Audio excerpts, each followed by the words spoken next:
नमस्कार बच्चों, नमस्कार पेरेंट, नमस्कार टीचर, स्टूडेंट, सब बच्चों को मेरी तरफ से सुबह का प्यार भरा नमस्कार। चलो आज हम एक बहुत अच्छी चीज़ पढ़ने जा रहे हैं जो कि हमारे ज़िंदगी से रिलेटेड है, हमारे लाइफ से रिलेटेड है और हमारे आजू बाजू में जो कुछ भी चारों ओर जो कुछ चीज़ें दिखती है उससे रिलेटेड एक बात हम अभी यहाँ लर्न करने वाले हैं, जिसे मैंने आपको यहाँ हेडिंग भी दे के रखी है।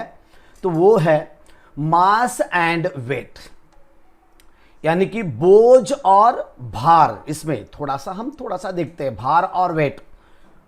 मराठीमध्ये याला आपण म्हणतो वस्तुमान आणि वजन, ठीक आहे नाही, वस्तुमान आणि वजन। तर अशा स्वरूपाची ही संकल्पना आपण इथं खूप व्यवस्थितरित्या अभ्यासणार आहोत। बहुत बार हम ऐसे सोचते हैं कि हमारा वेट यानी कि हमारी जो ये बॉडी है, ये बॉडी यानी कि ये बॉडी में जो कुछ भी मटेरियल है, जो फैट वगैरह, फैट हड्डी वगैरह जो कुछ भी है, इसे हम वजन कंसीडर करते हैं, इसे हम वेट कंसीडर करते हैं। लेकिन एक्चुअली ये वेट नहीं है। तो ये हमारा खाली वस्तुमान है, जिसे हम खाली यानी कि वेट, उसे हम भार कहते हैं। लेकिन एक्चुअली वेट क्या है? ये वेट के बारे में कभी आपने सोचा है क्या कि वेट किसे कहते हैं हम? हाँ, बहुत बार हम बोलते हैं कि सोसाइटी में इधर उधर समाज में जब हम बातें करते हैं, जब बोलते हैं, जब एक दूसरे के साथ कम्युनिकेशन करते हैं, तो उस वक्त बोलते हैं कि मेरा वज़न बहुत भारी है। अब मेरा वज़न बहुत भारी है बोले तो क्या? वज़न दो किस्म का होता है, एक बॉडी का वज़न और एक नैतिक वज़न। कभी कभी बॉडी का वज़न अगर कम भी रहा तो चलेगा, लेकिन सोसाइटी में हमारा नैतिक वज़न बहुत अच्छा होना चाहिए, बहुत इज्जत का रहना चाहिए, यानी कि सोसाइटी में हमारा वज़न बहुत अच्छी तरह से होना चाहिए। अगर समाज में हमारा वज़न हम अगर अच्छी तरह से बढ़ाना चाहते हैं तो हमें क्या करना होगा? तो हमारा स्वभाव, हमारा बर्ताव, हमारी रहन सहन, हमारा खाना पीना और हमारी सोसाइटी, हर जगह, हर डायरेक्शन, हर दिशा में हमें बहुत अच्छी तरह से सोचना होता है। अगर हम उसी अच्छी तरह से सोचते हैं, अच्छी तरह से बर्ताव करते हैं, तो हमारा सोसाइटी में वज़न ही बढ़ जाता है। लेकिन हम खाली खाते हैं, खाली पीते हैं, खाली सोते हैं, बस खाली मौज मजा करते हैं, तो हमारा वज़न नहीं, हमारा वज़न बढ़ जाता है। तो हमारा सोसाइटी में एक वज़न होना पड़ता है, वज़न। अगर ये वज़न बढ़ाना चाहते हैं तो क्या करना पड़ता है, इसलिए मैंने आपको इसके बारे में कुछ इंपॉर्टेंट बातें मैंने आपको बता दी है। जब हम कपड़े भी पहनते हैं तो कपड़े भी बहुत सोच समझ के पहनने पड़ते हैं, यानी कि उससे हमारा वज़न बढ़ जाता है। अगर हम कुछ छटरू फटरू कपड़े पहनते हैं तो बहुत सारा उसका भी सोसाइटी के ऊपर बहुत सा एक बैड इफेक्ट पड़ता है। ओके, चलो, अगर हम बाल भी रखते हैं, हमारे जो बाल रहते हैं, ये बाल भी हमारे पे बहुत सा इम्प्रेशन, सोसाइटी में हमारा बहुत सा इम्प्रेशन बढ़ाते हैं या कम करते हैं।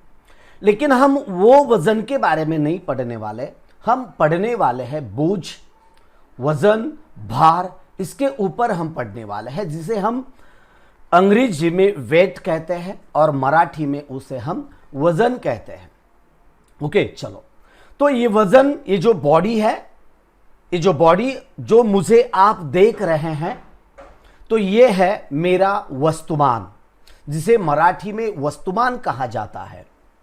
ओके, और अंग्रेजी में इसे वेट कहा जाता है और हिंदी में इसे भार कहा जाता है। तो ये इस तरह से ये जो हमारा वज़न है, हम कैसे इमेजिन करते हैं? What is mean by weight?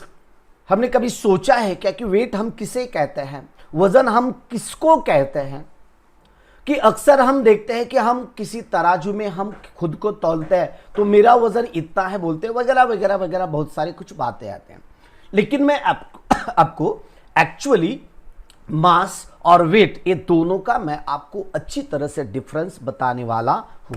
लेकिन आप ये वीडियो एंड तक देखिए, अंत तक देखिए। ये वीडियो के अंत तक देखिए, यानी कि ये कंसेप्ट, ये जो संकल्पना है, ये संकल्पना बहुत आप अच्छी तरह से समझ सकोगे।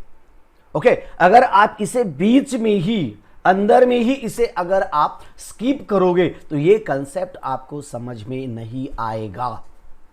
और जो बच्चे 10th का एग्जाम देना चाहते हैं, जो बच्चे 11th 12th का एग्जाम दे रहे हैं, जो बच्चे नीट जी का एग्जाम देना चाहते हैं, नीट जी सीटी का एग्जाम देना चाहते हैं, जो बच्चे एमपीएससी यूपीएससी का एग्जाम और डिफरेंट टाइप के कॉम्पिटिटिव एग्जाम देना चाहते हैं, तो उन बच्चों के लिए ये वीडियो, टीचर लोगों के लिए ये वीडियो बहुत बहुत बहुत इंपॉर्टेंट है।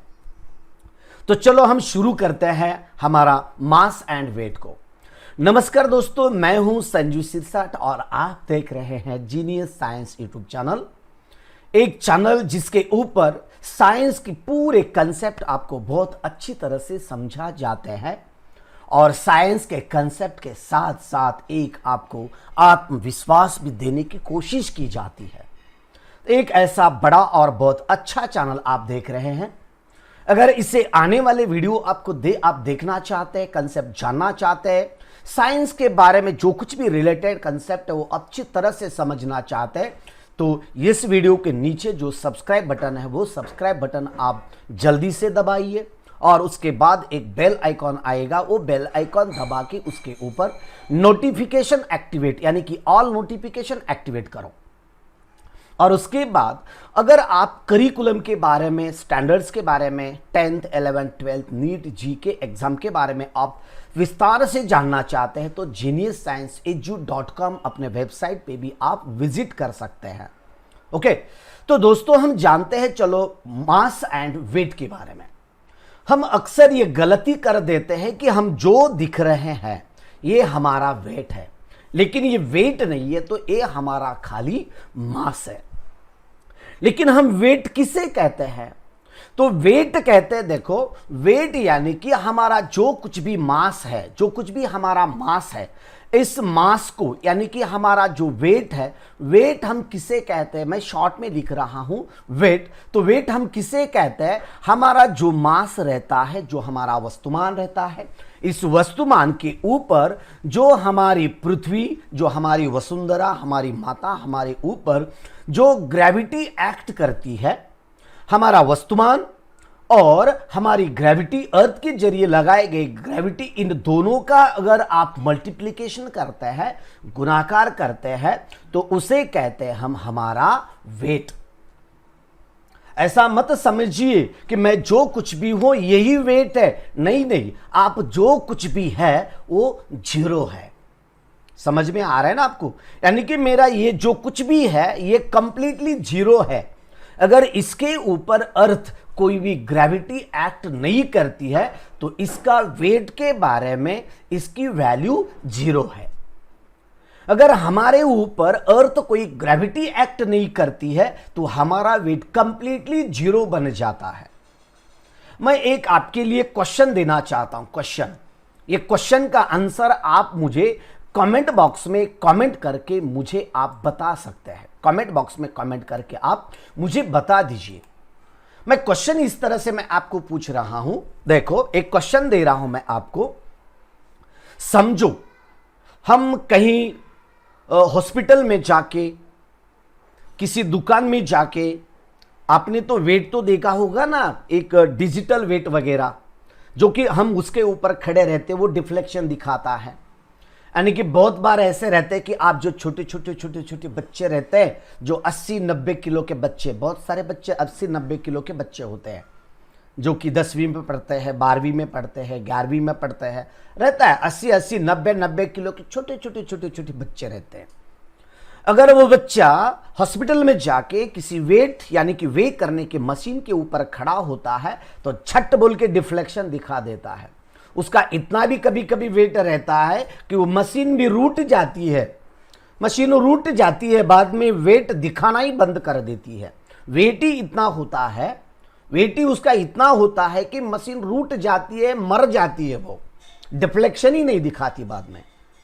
लेकिन अब आप अगर उसी मशीन के ऊपर खड़ा होके, समझो किसी को तैरना आता है, अगर किसी को तैरना आता है तो उस आदमी ने समझो एक अपने पैर को वो मशीन बांधी, वेट मशीन बांधी, मशीन तो खराब मशीन बांधी, वेट करने की मशीन अगर पैर को बांधी और तैरना आता है तो कुएं में, पानी भरे हुए कुएं में, खाली कुएं में नहीं, पानी भरे हुए कुएं में अगर वो जंप करता है तो पैर को तो मशीन हमने बांधी है, समझ ले, पैर को तो मशीन बांधी है और वो कुएं में जंप कर रहा है तैरने के लिए, तो उस वक्त जो हमारा वेट का जो मशीन रहता है उसके ऊपर डिफ्लेक्शन वेट का आएगा या नहीं आएगा, आप कमेंट करके मुझे बता दीजिए। ये वीडियो अच्छा लगता है तो लाइक भी कीजिए, शेयर भी कीजिए, अपने दोस्तों तक ज़्यादा से ज़्यादा शेयर करने की कोशिश करिए, क्योंकि अच्छी चीज़ें अक्सर अच्छे लोगों को शेयर करते हैं। मुझे कॉन्फिडेंस है मैं अच्छा हूँ, आप भी बहुत अच्छे हैं, तो आप भी बहुत अच्छे लोगों को ही शेयर करेंगे। चलो, तो डिफ्लेक्शन आएगा या नहीं आएगा, जो डिफ्लेक्शन रहता है ना उसके ऊपर जो कांटा रहता है वो कांटा डिफ्लेक्शन दिखाएगा या नहीं दिखाएगा, या आप मुझे बता सकते हैं। ओके, चलो आगे का पॉइंट हम देखते हैं। तो वेट के बारे में और मास के बारे में क्या क्या है मैं आपको यहां बताने वाला हूं। चलो, मैं थोड़ा सा छोटा बन जाता हूं अब आपके लिए, क्योंकि अक्सर माँ बाप, टीचर, गुरुजन अपने स्टूडेंट के लिए, माँ बाप अपने बच्चे के लिए उनके जैसे छोटे हो जाते हैं और अच्छी चीज़ें पढ़ाना शुरू करते हैं। उसी तरह से मैं आपका टीचर हूँ, मैं आपका दोस्त हूँ, मैं आपका भाई हूँ, मैं आपके जैसे थोड़ा सा छोटा हो जाता हूँ, जैसे कि आपकी हाइट जैसी है वैसे। ओके, चलो, तो हम अभी देखते हैं मास किसे कहते हैं। देखो, एक सेंटेंस से देखते हैं हम अभी। तो मास is the amount of matter present in the object. Mass is the amount of matter, मेरे बॉडी में जो कुछ भी अमाउंट ऑफ मैटर है इसे हम मास कहते हैं, अमाउंट ऑफ मॅटर। जे पदार्थ माझ्या शरीरामध्ये आहेत, जे असतात त्यांना आपण मास असे म्हणतो। पदार्थ, मॅटर पदार्थ, छोटे छोटे जे कण असतील शरीरामध्ये, पूर्ण छोटे कण जमा करून ही मोठी बिल्डिंग तयार झालेली आहे, ठीक है ना, बड़ी सी बिल्डिंग, ठीक है ना। 80 किलो के छोटे बच्चे बन जाते हैं, ठीक है ना, 80 किलो के, 80-90 किलो के छोटे बच्चे। Okay, the mass is the amount of matter present in object. किसी भी ऑब्जेक्ट में अगर कुछ मैटर है तो that matter is called as mass, उसे हम वस्तुमान कहते हैं। ओके, आगे का बिट क्या है देखो, the SI unit of mass is KG. SI unit of mass का एसआई यूनिट हम क्या मेंशन करते हैं, केजी में मेंशन करते हैं। चलो, तो mass is scalar quantity. Scalar quantity बोले तो, यूनिट बोले तो मराठी में इसे एकक कहा जाता है, और मास एक्सप्रेस करने के लिए केजी का इस्तेमाल किया जाता है, किलोग्राम का इस्तेमाल किया जाता है, ये एसआई यूनिट है। अगर हम सीजीएस में इसे एक्सप्रेस करना चाहते हैं, सीजीएस, ये सीजीएस बोले तो क्या है, तो सीजीएस बोले तो सेंटीमीटर, अगर लेंथ मेजर करना चाहते हैं तो उसे लिए सेंटीमीटर, यानी कि सेंटीमीटर का सी। अगर हम वेट मेजर करना चाहते हैं तो वेट, स्मॉल वेट ग्राम में मेजर किया जाता है सीजीएस में। और जो टाइम हम एक्सप्रेस करते हैं तो टाइम एक्सप्रेस करने के लिए इसे यहां हम सेकंड का इस्तेमाल किया जाता है। ओके, और उसके बाद जो एसआई यूनिट कहा जाता है, इंटरनेशनल स्टैंडर्ड, इसका लॉन्ग फॉर्म है, तो इसका एमकेस फॉर्म में भी इसे एक्सप्रेस किया जाता है। एमकेस बोले तो एम फॉर मीटर, इस सेंटीमीटर के बजाय ये मीटर, और ये ग्राम है तो 1 किलोग्राम, और ये सेकेंड है तो यहां भी सेकेंड का इस्तेमाल किया जाता है। एमकेएस और सीजीएस का ये डिफरेंस मैंने आपको अच्छी तरह से बताने की कोशिश की है। चलो, और इसके बाद आगे का पॉइंट देखते हैं हम, that is the scalar quantity. Quantity त्याला मराठीमध्ये राशी असे म्हणतात, आणि स्केलर त्याला आपण अगर वेक्टर क्वांटिटी हम रिप्रेजेंट करते हैं तो वहां डायरेक्शन एंड मैग्नीट्यूड की जरूरत होती है। अगर स्केलर क्वांटिटी रिप्रेजेंट करते हैं तो स्केलर क्वांटिटी के लिए वहां ओनली मैग्नीट्यूड की जरूरत होती है, डायरेक्शन की जरूरत नहीं होती। ओके चलो, उसके बाद ये रहा स्केलर क्वांटिटी और it's value is same everywhere. उसकी वैल्यू क्या होती है? Everywhere it's value is same. अगर हम अर्थ के ऊपर कहीं भी जाएंगे, अर्थ के ऊपर कहीं भी जाएंगे तो उसकी वैल्यू सेम रहेगी। अगर मेरे से गलती से एक वेक्टर का एक्सप्लेनेशन दिया है मैंने, आप गलत मत समझना, बोलने में थोड़ा सा हो जाता है कभी कभी। ओके, दिस सेम एवरीवेयर यानी कि एवरीवेयर ये सेम होता है। ओके, तो आगे की बात हम देखते हैं। Its value does not change, ये वैल्यू बदलती नहीं है even when we go another planet. अगर ये हम अर्थ के सरफेस पे है तो ये जो मास है ये मास कांस्टेंट रहेगा। अगर हम यहां से निकल के अगर दूसरे कोई प्लैनेट पे जाएंगे, समझो मैं जो आप जो बच्चे हैं, आप मैं और सब मिलके एक स्पेसशिप में बैठ के चलो हम चांद पे जा रहे हैं, बैठे चलो सब मेरे साथ अब स्पेसशिप में आने के बैठने के लिए आओ। चलो हम स्पेसशिप में बैठते हैं और स्पेसशिप हमारा चालू हो गया। अब हमारा स्पेस जा रहा है मून की तरफ। ओके, देखो हमारे आजू बाजू में बहुत सारे स्टार्स हमने देखे, बहुत सारे चमकने वाले तारे देख लिए हैं।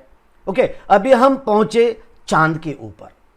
चांद के ऊपर हम जब भी पहुंच जाते हैं तब भी आपको मैंने इसके पहले के वीडियो में बता दिया है, वहां की ग्रेविटी अर्थ के ग्रेविटी के तुलना में 1/6 है। यानी कि अर्थ की ग्रेविटी जो कुछ भी है वो मून से 6 टाइम ज्यादा है। यानी कि मून की जो कुछ भी ग्रेविटी है वो अर्थ के ग्रेविटी के तुलना में 1/6 है। ओके, हम वहां जाने के बाद अगर आप वहां वेट करना चाहते तो वेट बदल जाएगा, लेकिन आपका मास नहीं बदलेगा। तो आपका मास वही रहेगा, आपका वस्तुमान वही रहेगा। अगर हम चांद पे जाके अभी पहुंचे हैं, चांद पे हम वहां हमारा मास हम देख रहे हैं तो मास हमारा कांस्टेंट है। ओके, चलो हम अभी पीछे वापस आ जाते हमारी अर्थ के ऊपर, पृथ्वी के ऊपर, वसुंधरा के ऊपर। चलो यहां का अभी हम देखते हैं। According to the Newton's first law, Newton के फर्स्ट लॉ के बारे में क्या है? It is measure of inertia of the object, of an object. Higher the mass higher is the inertia. जितना मास ज्यादा होगा उतना उसका इनर्शिया ज्यादा होगा। ओके, ये रहा, मैंने मास के बारे में आपको अच्छी तरह से पढ़ाने की कोशिश की है। बच्चों अगर कुछ डिफिकल्टीज है, कुछ डाउट है तो वीडियो के ऊपर कमेंट करके आप कमेंट करके मुझे अच्छी तरह से बता सकते हैं। मैं व्हाट्सएप पे जल्दी रिप्लाई नहीं देता, मैं यूट्यूब के वीडियो पे मैं बहुत जल्दी रिप्लाई देता हूं, क्योंकि अक्सर मैं यूट्यूब देखता हूं, यूट्यूब के कमेंट्स देखता हूं, मैं व्हाट्सएप ज़्यादातर से नहीं देखता। खाली लिंक शेयर करने के लिए मैं व्हाट्सएप का इस्तेमाल करता हूं, इसके अलावा कुछ नहीं। ओके, उसके बाद हम देखते हैं आगे का पॉइंट जो हम अभी देख रहे हैं वो है वेट। तो हम वेट किसे कहते हैं? वेट बोले तो अभी मैंने आपको बता दिया था, मास और ग्रेविटी अगर दोनों का मल्टीप्लीकेशन करते हैं तो जो मल्टीप्लीकेशन आता है that multiplication is called as weight of our body. Okay, तो इसके बाद हम आगे का पॉइंट एक एक करके पॉइंट देखते हैं। चलो, the weight of an object is defined as the force. ये क्या है? The force with which the earth attracts the object. ये एक फोर्स है। देखो, the weight of an object, किसी ही ऑब्जेक्ट का अगर वेट है तो वेट हम किसे कहते हैं? It is a force, as the force. ये एक फोर्स है विथ विच, जिसके जरिए अर्थ अट्रैक्ट्स द ऑब्जेक्ट। यानी कि किसी भी ऑब्जेक्ट को अर्थ अपनी तरफ उसे अट्रैक्ट कर रही है। समझ में आ रहा है ना आपको? अट्रैक्ट कर रही है, खुद की तरफ उसे खींचती है, उसे हम क्या कहते हैं? वेट कहते हैं। ओके, और देखो उसके बाद जो मैंने आपको कहा है, the force F on an object of mass m on the surface of earth can be written the using the equation is as like this। ये कि इस तरह से इक्वेशन का इस्तेमाल करके हम वेट मेंशन करते हैं। तो किस तरह से? This W is equals to F into M into G. W equals to F is equals to M into G है। ओके, तो इस तरह से हमने ये फॉर्मूला लिया है। ये देखो वेट है और ये फोर्स भी हम इसे एक्सप्रेस करते हैं, फोर्स में भी इसे हम कंसिडर करते हैं। तो ये वेट क्या है? तो हमारा मास, जो कुछ भी मास है, जो कुछ भी ऑब्जेक्ट है उसका मास, और उसके ऊपर जो ग्रेविटी हम अप्लाई करती है, हम नहीं, अर्थ जो ग्रेविटी अप्लाई करती है, इन दोनों का जो कुछ भी मल्टीप्लिकेशन आता है, that multiplication is our weight. मैंने शुरू में ही बता दिया है। मैं बहुत सारे बच्चे बोलते हैं मैं बहुत बड़ा हूं, मैं ऐसा हूं, मैं वैसा हूं, मैं ऐसा हूं, मैं इतना हूं, मैं उतना हूं, बहुत गर्व से बता देते हैं। बहुत गर्व और घमंड में फर्क है। गर्व से बता दो, गर्व से बता दो, लेकिन घमंड में कभी नहीं बताना। गर्व और घमंड में बहुत फर्क होता है। घमंड में दूसरों को नीचा समझा जाता है और गर्व में खुद को बहुत बड़ा समझा जाता है, बहुत दुनिया के सबके बराबरी में इमेजिन किया जाता है। और खुद को कभी भी कम मत समझना, और खुद को कभी भी कम मत समझना, और दूसरों को कम समझने की जिंदगी में कभी भी गलती मत करना। क्योंकि कब किसका टाइम बदलता है और कब कहां कौन कहां पहुंच जाता है, ये उसकी मेहनत भी बता देती है, वक्त बता देता है। खाली वक्त नहीं बताता, तो वक्त के साथ उस पर्सन की, उस आदमी की मेहनत बता देती है। अगर आपको बहुत बड़ा बनना है तो आपको आपके ध्येय के प्रति आपको दीवाना बनना पड़ता है। दीवाना बनना पड़ता है, कंप्लीट ठार दीवाना बनना पड़ता है। मराठी में ठार वेड म्हणतात। ध्येयाप्रती माणसानं वेड झालं पाहिजे, आणि जोपर्यंत ध्येय सिद्धीस जात नाही तोपर्यंत माणसाने तहान, भूख, टेंशन सब सब सब सब भूलना पड़ता है। अगर जिंदगी में कुछ बनना चाहते हैं, कुछ कर दिखाना चाहते हैं, तो जिंदगी में आपको जरूर पागल बनना पड़ेगा, जरूर पागल बनना पड़ेगा। लेकिन पागल बोले तो क्या? आपने ध्येय के प्रति पागल बनना पड़ेगा। पागल बोले तो कपड़े फाड़ के रास्ते पे इधर उधर केस नोचते हुए, बाल नोचते हुए घूमना बोले तो पागल नहीं है। यानी कि अगर कोई आप ठानते हैं कि मुझे ये चीज करना है, मैं ये चीज करूंगा, उतने कॉन्फिडेंस में अगर उसे टारगेट बना के आप उसी दिशा की ओर काम करना शुरू कर देते हैं, तो वो काम करते वक्त आपको खुद की प्यास, भूख, नींद, चैन, प्रोग्राम, हॉलीडेज, सब सब सब चीजों को आपको भुलाना पड़ता है और एक ही चीज के पीछे दौड़ना पड़ता है, एक ही चीज के पीछे लगना पड़ता है, तब भी वो चीज आपको हासिल होती है। उसे कहता है पागल बनना। जितने भी लोग यहां पृथ्वी पर, इस पृथ्वी पर जितने भी लोगों ने नया नया कुछ किया है, तो वो चीज, वो पर्सन, वो लोग अपने ध्येय के प्रति पागल ही थे, पागल ही बन गए थे। और जब जो पागल बन गया आपके ध्येय, अपने ध्येय के प्रति, वो जिंदगी में कुछ ना कुछ करके दिखाया है उन्होंने। आप भी कुछ करना चाहते हैं ना, तो आप ध्येय के प्रति पागल बनो, पहले पागल बनो। उसके सिवा आपके नजर में दूसरा कोई भी चीज नजर नहीं आना चाहिए। एक ही एक। आप सोचते हैं कि मैं 10th क्लास में बहुत अच्छा मार्क्स लूंगा, मैं IIT में जाऊंगा, मैं एम्स का डॉक्टर बनूंगा, तो आप बन सकते हैं। आप रहते सोचते हैं कि मैं IAS बनूंगा, आप बन सकते हैं। लेकिन आपको उसी ध्येय के प्रति आपको पागल बनना पड़ेगा। उसी तरह से दोस्तों कि चलो आगे का पॉइंट मैं आपको बता देता हूं कि मास और वेट का मैं आपको यहां बता रहा हूं। ओके, तो देखो, वेट बीइंग फोर्स, तो वेट क्या है? एक फोर्स है। It's SI unit is Newton है। लेकिन मास का यूनिट मैंने क्या बताया था आपको?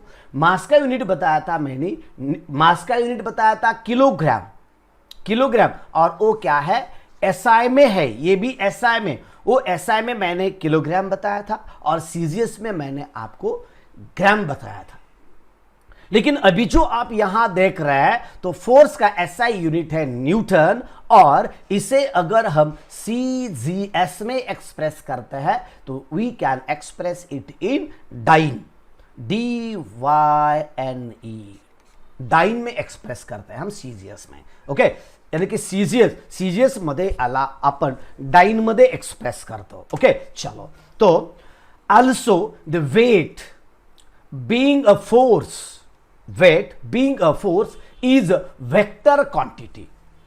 मास क्या है? स्केलर क्वांटिटी है, लेकिन weight is a vector quantity. Vector quantity क्यों है? क्योंकि अर्थ एक ऑब्जेक्ट के ऊपर, मास के ऊपर एक ग्रेविटी लगा देती है, और ग्रेविटी लगा के वो अपनी तरफ खींचती है, यानी कि उसी फोर्स का एक दिशा होता है। यानी समझो इस तरह से एक ऑब्जेक्ट इस तरह से स्काई में है, आकाश में है, तो इसी ऑब्जेक्ट के ऊपर हमारी ये वसुंधरा उसके ऊपर फोर्स एक्सर्ट करती है और उसे नीचे खींचती, अपनी ओर खींचती है। किसी भी चीज को ये पृथ्वी अपने से दूर जाने नहीं देती, जैसे कि हमारी मां हमारे बच्चे अपने से दूर जाना नहीं चाहती, उन्हें अपनी तरफ खींच लेती है। उनकी माया, उनका प्यार, उनका लव अपने को उनकी तरफ खींचती है, अपनी माँ, अपने बाप वगैरह। उसी तरह से ये अर्थ हमें अपनी तरफ खींच लेती है। ओके, वेक्टर क्वांटिटी है क्योंकि इसे एक एक्सप्रेस करने के लिए, वेट को एक्सप्रेस करने के लिए दिशा की जरूरत होती है। Okay, its direction is toward the centre of the earth. और इसके फोर्स का दिशा कौन सा है? इसकी फोर्स की दिशा सेंटर की तरफ है, सेंटर की तरफ रहती है। ओके, यानी कि it is directed toward the centre. इस तरह से नहीं है, समझो ये ऑब्जेक्ट और ये इसी तरह से इधर की डायरेक्शन में खींचा जा रहा है, नहीं तो ये इस डायरेक्शन में खींचा जा रहा है, ऐसा नहीं होता। तो यहां एक इस सेंटर में रहता है और ये सेंटर की तरफ, अर्थ अपने सेंटर की तरफ उसे खींच लेती है, जैसे कि हमारी माँ हमें अपने गोद की तरफ खींचते ही हमारे पिताजी उसी तरह से। ओके, और आगे का बीट क्या है देखो, as the value of g is not same everywhere, as the value of g is not same everywhere, यानी कि अर्थ का जो ग्रेविटी है, जो जी की वैल्यू है, ये जी की value everywhere is not same. Earth के सरफेस के ऊपर ये सेम नहीं है, जगह जैसे जैसे बदलेगी वैसे वैसे उसकी ग्रेविटी बदलती है। यह हमने इसके पहले के वीडियो में बहुत अच्छी तरह से आपको समझाया है। कलसुबाई शिखर का एग्जाम्पल दिया, केटू गॉडविन अस्टीन का एग्जाम्पल दिया, एवरेस्ट का एग्जाम्पल दिया, एरोप्लेन का एग्जाम्पल दिया, सैटेलाइट का एग्जाम्पल दिया, बहुत सारे एग्जाम्पल देके मैंने ये बीट आपको इसके पहले वीडियो में मैंने आपको बताया है। जो बच्चे ये वीडियो नए देख रहे हैं तो उन बच्चों के लिए मैं कहता हूं कि आप चैनल पे जाके होम, उसके बाद वीडियो का टैब आएगा और उसके बाद प्लेलिस्ट का टैब आएगा, तो प्लेलिस्ट के टैब में 10th की ग्रेविटेशन, गुरुत्वाकर्षण एक प्लेलिस्ट मैंने बनाई है, उसके ऊपर क्लिक करके आप ये वीडियो सीक्वेंसली वहां देख सकते हैं। तो कल का वीडियो आप अच्छी तरह से देख सकते हैं। आज के वीडियो का जो क्रमांक है उसके पहले का वीडियो आप अच्छी तरह से देख सकते हो, तो पूरा कंसेप्ट आपके समझ में आएगा। Okay, through the mass is constant everywhere. और एक बात बता रहा हूं देखो, the weight of an object changes from place to place, यानी कि अगर ग्रेविटी सेम नहीं है, यानी कि ये देखो weight is equals to mass into gravity है। अगर अर्थ के सरफेस के ऊपर ग्रेविटी सेम नहीं है तो उसके साथ साथ वेट भी सेम नहीं होगा। जैसे जैसे हम अर्थ के सरफेस पे पोल, इक्वेटर रीजन से अगर हम पोल रीजन पे जाते हैं, नहीं तो पोल रीजन से अगर आप इक्वेटर पे आते हैं, तो नहीं तो कहीं तो एक माउंटेन होगा, पर्वत होगा, उसके ऊपर आप जाते तो उसकी भी कुछ ना कुछ हाइट होती है और वहां की भी ग्रेविटी बदलती है। जैसे जैसे हम एरोप्लेन में बैठ के आकाश की ओर, आकाश में जाते हैं, तो उसी तरह से वहां की ग्रेविटी भी बदलती है और वहां की ग्रेविटी बदलती है, यानी कि हमारा वेट भी बदलता है। Okay, then weight of an object changes from place to place. Okay, place to place through its mass is constant everywhere, though its mass is constant everywhere, यानी कि हमारा मास कांस्टेंट होता है, लेकिन हमारा वेट कांस्टेंट नहीं होता। जैसे जैसे हम प्लेसेस बदलते हैं वैसे वैसे ग्रेविटी बदल जाती है, तो ग्रेविटी जैसे बदलेगी उसी के साथ ही हमारा वेट भी बदल जाता है। ये रहा मास और वेट के बीच का जो कुछ भी डिफरेंस है, ये डिफरेंस मैंने आपको बता दिया है। ओके, तो चलो आगे का बीट क्या है हम देखते हैं। देखो चलो, तो कोलिक्वली बोले तो बोलने के लिए, बताने के लिए, समझाने के लिए, इसका मीनिंग ये है। और we use the weight for both mass and weight, यानी कि समाज में जब हम कम्युनिकेशन करने के लिए हम वेट, ये जो शब्द है, हम मास और वेट दोनों के लिए भी इस्तेमाल करते हैं, लेकिन एक्चुअली ये नहीं होता है, ये नहीं होता है। तो वेट एंड मास में डिफरेंस है, तो ये मैंने बहुत अच्छी तरह से आपको बताया। Okay, the measure weight and measures the weight in the kilogram which is the unit of mass।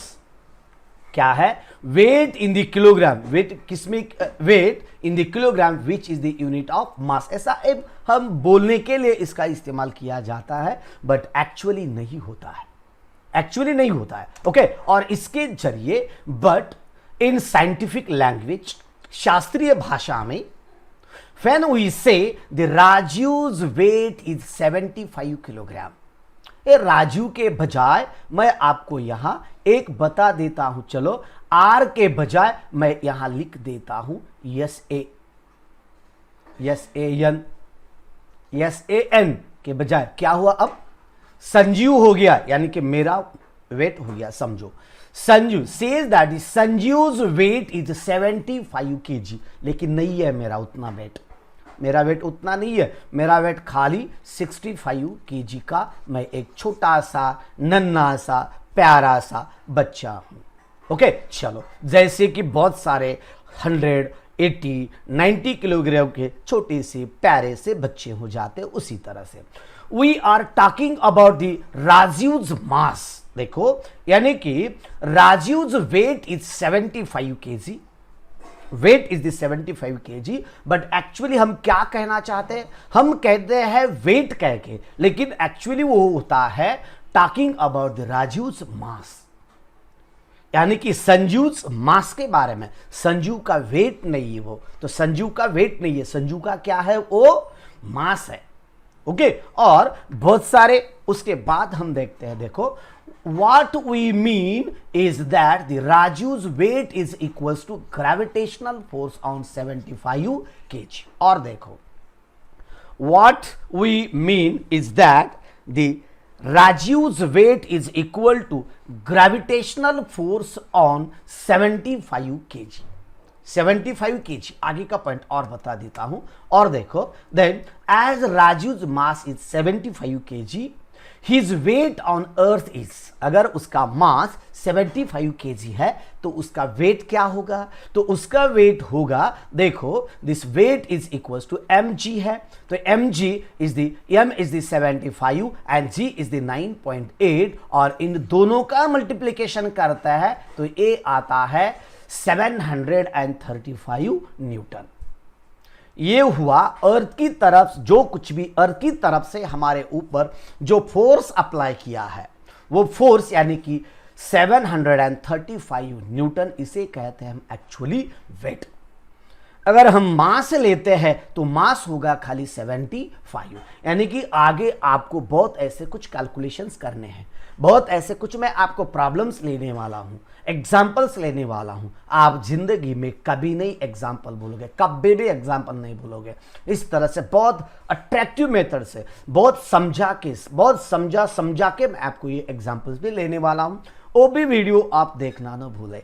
Okay, चलो, उसके बाद हम देखते हैं नेक्स्ट। देखो, the weight of 1 kg mass is 1 kg मास, तो 1 kg मास यानी कि 1 kg मास है, और उसका वेट उसके ऊपर 9.8 का मल्टीप्लाई करने के बाद जी की वैल्यू, इसका वेट होगा 9.8 न्यूटन। Okay, 9.8 Newton.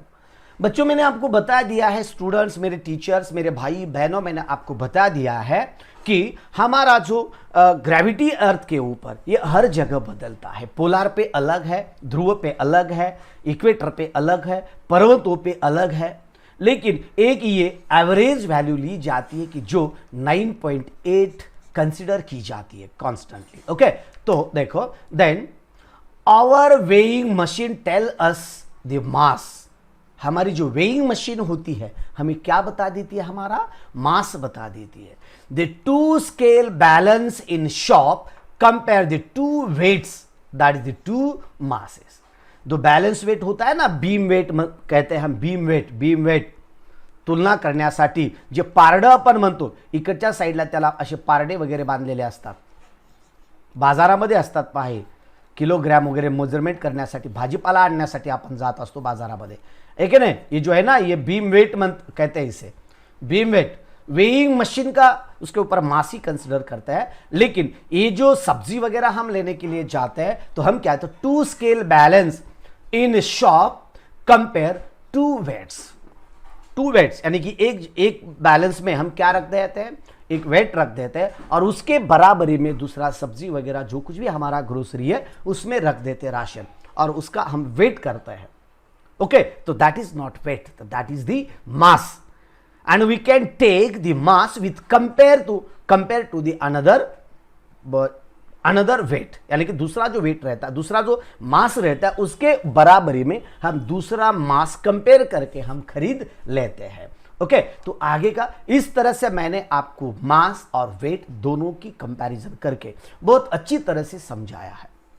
अगर आप इसमें कुछ आपको डिफिकल्टीज है, आपको कुछ डाउट्स है, तो मुझे आप कमेंट करके पूछ सकते हैं। ओके, और मैं उसके बाद यूज योर ब्रेन, यानी कि हमारे ब्रेन का थोड़ा सा इस्तेमाल करेंगे।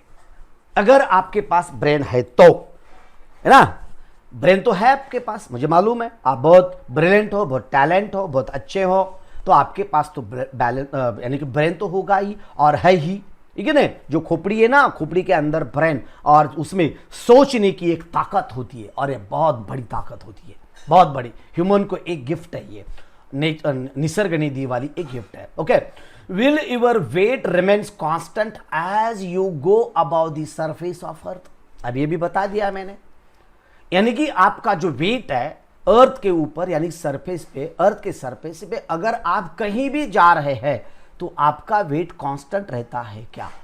तो इसका आंसर है नो। इसका आंसर क्या है? नो। हमारा वेट हर जगह कांस्टेंट नहीं होता, हमारा वेट बदलता है। क्यों बदलता है? तो हमारे ऊपर अर्थ एक ग्रेविटी अप्लाई करती है, और हर जगह अर्थ की ग्रेविटी डिफरेंट है, इसलिए हमारा वेट भी बदलता है। ओके, और इसके बाद आगे का पॉइंट हम बता रहे हैं आपको। Suppose you are standing on a tall ladder. टाल लैडर, लैडर बोले तो एक सीढ़ी है, एक बहुत बड़ी ऊंची ऐसी सीढ़ी है, जो कि हमने इसे, ये जो अर्थ है ना, ये अर्थ के ऊपर एक बहुत बड़ी सीढ़ी हमने लगाई है इस तरह से। ये जो सीढ़ी है इस तरह से, ये सीढ़ी है स्ट्रेट में, अगर मैं निकालना चाहूं, ड्रॉ करना चाहूंगा, तो इस तरह से एक बहुत ही ऐसी लंबी एक सीढ़ी है। ओके, और एक अर्थ के ऊपर ये लगाए हुए सीढ़ी के ऊपर आप खड़े होके ऊपर जा रहे, इमेजिन करो ऊपर जा रहे। तो suppose you are standing on a tall ladder. If your distance from the center of the earth is 2r, जो डिस्टेंस है आपका वो कितना हुआ?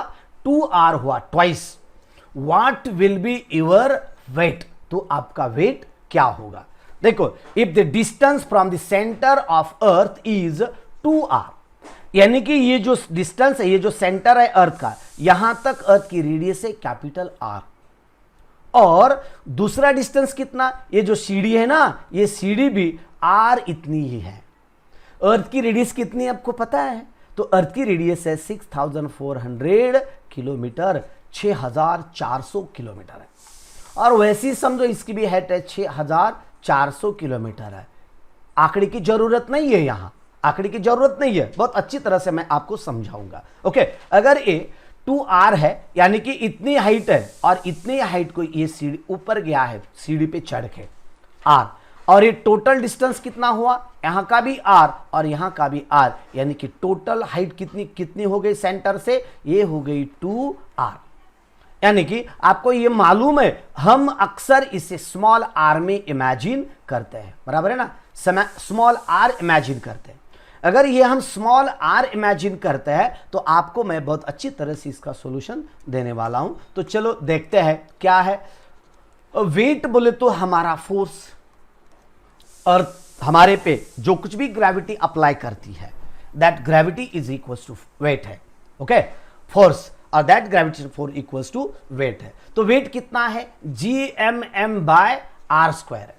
यानी कि ये समझो ये चीज है, इन दोनों के बीच अर्थ का सेंटर और वो जो चीज है, हम जो है सीढ़ी पे चढ़ के ऊपर जा रहे हैं, r इतना डिस्टेंस पे जा रहे हैं हाइट पे, तो इन दोनों के बीच का डिस्टेंस हम सेंटर तक, यानी कि दोनों के सेंटर तक का डिस्टेंस है स्मॉल r।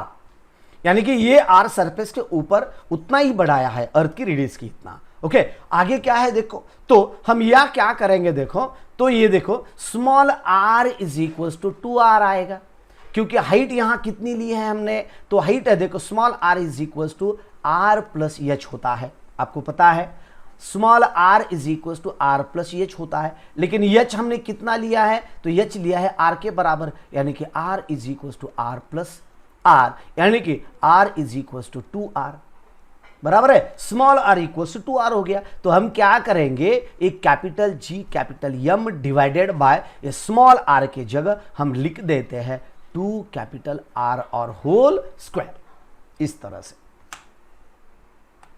लिख दिए, gm बाय 2r स्क्वायर। हम आगे क्या करेंगे इसके बाद, तो W is equal to gm divided by, यानी कि जो मास है, बॉडी है, हमारी बॉडी है, जो सीढ़ी पे चढ़ के हम जा रहे हैं, तो हमारा मास हमने कंसीडर किया स्मॉल m, तो इसका स्क्वायर करने के बाद ये आएगा 4r स्क्वायर, बराबर है, ये आएगा 4r स्क्वायर, ओके। तो 4r स्क्वायर आने के बाद हम क्या करेंगे, इससे थोड़ा सा डिफरेंस करेंगे, तो इस तरह से 1/4 into gmm by capital R square, ये क्या हुआ, कैपिटल R स्क्वायर, ओके। तो आगे हम क्या बता देते देखो, चलो इस तरह से 2r और ये आ गया 4r, आ गया। तो आगे का बिट किस तरह से देखो, इस तरह से है, तो इसे हम क्या कहते हैं, weight, gmm by capital R square is called as weight of that body, यानी कि